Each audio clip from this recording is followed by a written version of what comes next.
America is by far the least racist.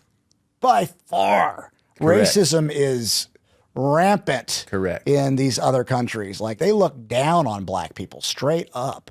And so much so it makes me uncomfortable if I hear them talk. I'm like, you really think like that? Yeah. That's But right.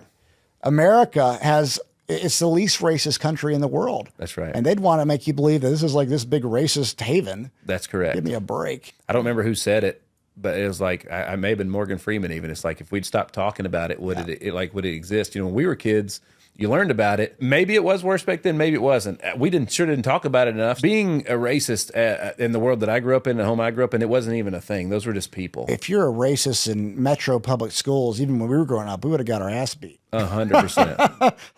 And it was funny too because we both went to. Did you go to Rose Park? I went to Rose Park. I went to Rose Park. Yep. So and I remember Coach Smith looked like Bill Cosby. Yeah. I'd love to meet that man again. Well, Rose Park had a basketball team. Okay. And I was on the basketball team. I was the only white dude on the basketball team. There wasn't a lot of white people there, Right. period. And definitely wasn't the only white people in that neighborhood were at the school. Yeah. And we rode on the bus for dang near an hour to get there. It was all the way downtown. We drove by 3 schools to get there. Like it didn't make a lot of sense at the time. But going back to what we were talking about, like again, but that was the fact that I was like the only white dude on the team. They used to pick on me for that in a good way. Right.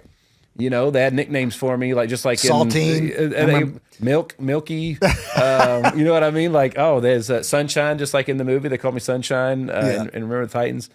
Those are terms of endearment, though. They were. You know, I you didn't appreciate take it. it. No. Absolutely. I mean, I was I was a teammate, and they treated me fantastic. When they would call me those names with their arm around me, you know, and stuff like that. So it was, I don't know, it was just such a different time, and I didn't think anything of it, and they didn't mean anything by it.